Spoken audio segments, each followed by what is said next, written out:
Storytelling in English. In today's story, we're gonna practice used to, able to, had to, supposed to, likely to, decided to, willing to, and bound to. How to use these modal verbs in English. Let's see. আমি আগে ইংলিশে ওর ইংরেজিতে কথা বলতে খুব ভয় পেতাম। যদি বলি ভয় পাই, এখন পাই, তাহলে কি বলবো? I am afraid of speaking. I am afraid of, আমি ভয় পাই, of speaking, কথা বলতে। এটা phrase. I am afraid of speaking. আমি কথা বলতে ভয় পাই। বাট এখানে বলেছে কি ভয় পেতাম, বাট এখন পাই না। এটা আগে ছিল, এক সময় ছিল। সো আমরা যদি পাস্ট নিয়ে কিছু বলি যেটা এখন নাই, আমরা এক্ষেত্রে কি ইউজ করবো? ইউজ টু ইউজ করবো। ঠিক আছে, ইউজ টু ইউজ করতে হবে। এখন ইউজ টু বললে এরপরে কিন্তু বি হবে, এম কিন্তু হবে না। আই এম অ্যাফ্রেড, এটা কিন্তু এমটা হয়ে যাবে বি, বিকজ আমরা ইউজ টু এর পরে ভার্বের বেস ফর্ম ইউজ করি, এজন্য এটা বি হয়ে যাবে। So I use to be, very easy. I use to be, I use to be afraid of speaking English.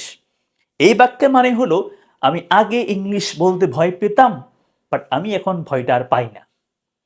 আচ্ছা, I used to be afraid of speaking English. আমি ইংলিশে কথা বলতে ভয় পেতাম। আমি ঠিকভাবে আমার কথা বলতে পারতাম না। ওকে, আপনি বলতে পারেন যে I couldn't অথবা I wasn't able to। মানে একটা কাজ করতে পারতাম না, সক্ষম ছিলাম না, তাহলে কি ইউজ করব? I wasn't able to। এখন হলে কি বলবো? মানে বর্তমানে আমি সক্ষম না, আমি এটা পারি না, I'm not able to। আর ফার্স্টে বললে I wasn't able to। Okay, negative হলে এটা হবে। আর যদি পজিটিভ হয়, আমি পারি, আমি করতে সক্ষম, তাহলে I am able to। ফার্স্টে হলে I was able to, ফিউচারে হলে I will be able to। Very easy. তাহলে কি বলবো? I wasn't able to, আমি পারতাম না, অথবা I couldn't। আচ্ছা, I wasn't able to express, I wasn't able to speak properly অথবা flawlessly। হ্যাঁ, so I wasn't able to speak properly। অথবা আপনি বলতে পারেন I wasn't able to express my thoughts, আমার চিন্তাগুলো প্রকাশ করতে পারতাম না। আচ্ছা, properly অথবা flawlessly। সো তাই কথা বলা এড়িয়ে যেতাম। I avoided, আমি এড়িয়ে যেতাম, আমি এড়িয়ে চলতাম স্পিকিং, কথা বলা। So I avoided speaking। মনে রাখবেন যে অ্যাভয়েড এর পরে জেরান বসে, মানে ভার্ব প্লাস আইএনজি বসে, এজন্য অ্যাভয়েড স্পিকিং, কথা বলা এড়িয়ে চলা। অ্যাভয়েড ওয়াকিং, হাঁটা এড়িয়ে চলা। অ্যাভয়েড স্মোকিং, ধূমপান করা এড়িয়ে চলা।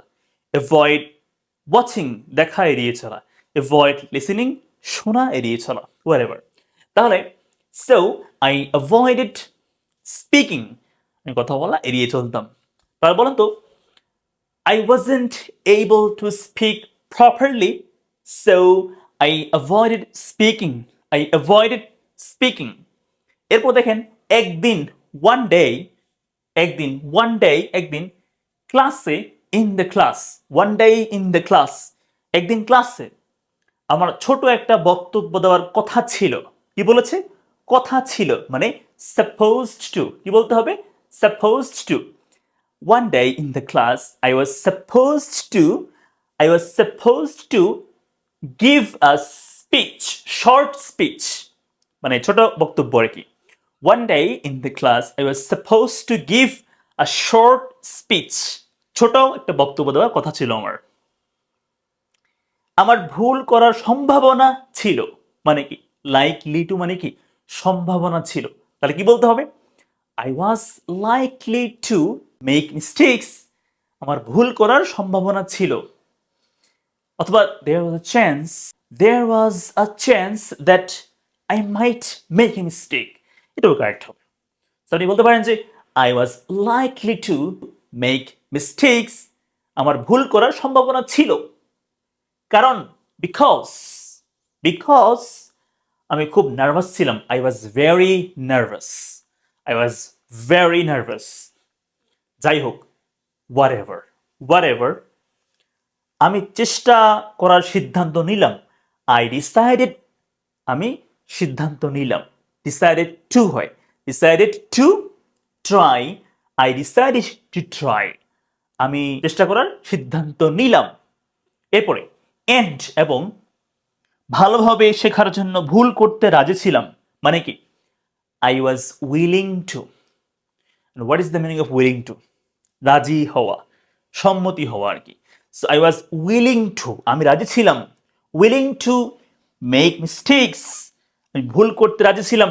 I was willing to make mistakes, আমি ভুল করতে রাজি ছিলাম। কেন? ভালোভাবে শেখার জন্য। তাহলে ইন অর্ডার টু লার্ন, শেখার জন্য। ফ্লোলেসলি, ভালোভাবে, নিখুঁতভাবে। তো বলতে হবে however I decided to try and I was willing to make mistakes, ভুল করতে রাজি ছিলাম, in order to learn, শেখার জন্য, flawlessly, ভালোভাবে ও নিখুঁতভাবে। এরপরে কি বলেছে? নিয়মিত প্র্যাকটিস করার ফলে, by practicing regularly, by practicing continuously, নিয়মিত প্র্যাকটিস করার মাধ্যমে বা প্র্যাকটিস করার ফলে, আপনি বলতে পারেন যে as a result of practicing regularly, এটা রাইট হবে। As a result of practicing regularly, I ধীরে ধীরে, মানে কি গ্র্যাজুয়ালি, আমি ধীরে ধীরে আত্মবিশ্বাসী হয়ে উঠি। আই বিকেম, আমি হয়ে উঠি। আই বিকেম কনফিডেন্ট, আমি হয়ে উঠি আত্মবিশ্বাসী। গ্র্যাজুয়ালি, ধীরে ধীরে। So I became confident gradually. I became confident gradually. I became confident gradually. আচ্ছা বলুন তো, এই যে গ্র্যাজুয়ালি না বলে আর কি বলতে পারি? এখানে এখানে অন্য ওয়ার্ড আর কি হতে পারে? গ্র্যাজুয়ালি না বলে আমি আর এখানে কি বলতে পারি? আচ্ছা, এরপরে একটা প্রশ্ন করছি, আত্মবিশ্বাসী ইংলিশটা কনফিডেন্ট ওয়ার্ডটা না বলে আমি আর কি বলতে পারি? বলুন তো কমেন্ট করে আমাকে। আচ্ছা, এখন দেখেন, এখন আমি সহজে কথা বলতে পারি। কি বলবো? নাও মানে এখন। আমি বলতে পারি I'm able, I'm able to speak, আমি কথা বলতে পারি। অথবা আই ক্যান স্পিক বললেও রাইট হবে। Now I can speak, or now I'm able to speak, আমি এখন কথা বলতে পারি সহজে। effortlessly, সহজে। effortlessly, now I'm able to speak effortlessly. বলুন তো effortlessly না বলে এখানে আর কি বলতে পারি? সহজে ইংলিশটা আর কি হতে পারে? Let me no in the comment box. কমেন্টে বলেন যে আর ইংলিশটা কি হতে পারে। এরপর দেখেন, আর চেষ্টা চালিয়ে গেলে, চেষ্টা চালিয়ে গেলে, and if I keep trying, if I keep trying, যদি আমি চেষ্টা কি চালিয়ে যাই, if I keep trying, যদি আমি চেষ্টা চালিয়ে যাই, or if I continue trying, if I continue trying, যদি আমি চেষ্টা চালিয়ে যাই, continue trying, সফলতা অবশ্যই আসবে, অবশ্যই আসবে। মানে কি bound to, এই যে bound to, success is bound to come, সফলতা অবশ্যই আসবে। Success is bound to come, সফলতা অবশ্যই এসে দেখা দিবে। Success is bound to come. আচ্ছা, এখন একটা প্রশ্ন, আপনারা হচ্ছে এখানে একটা মনে হয় ফ্রেজ বাকি পড়েছে না? আমি এটা মনে হয় এখানে ইউজ করিনি, হ্যাড টু।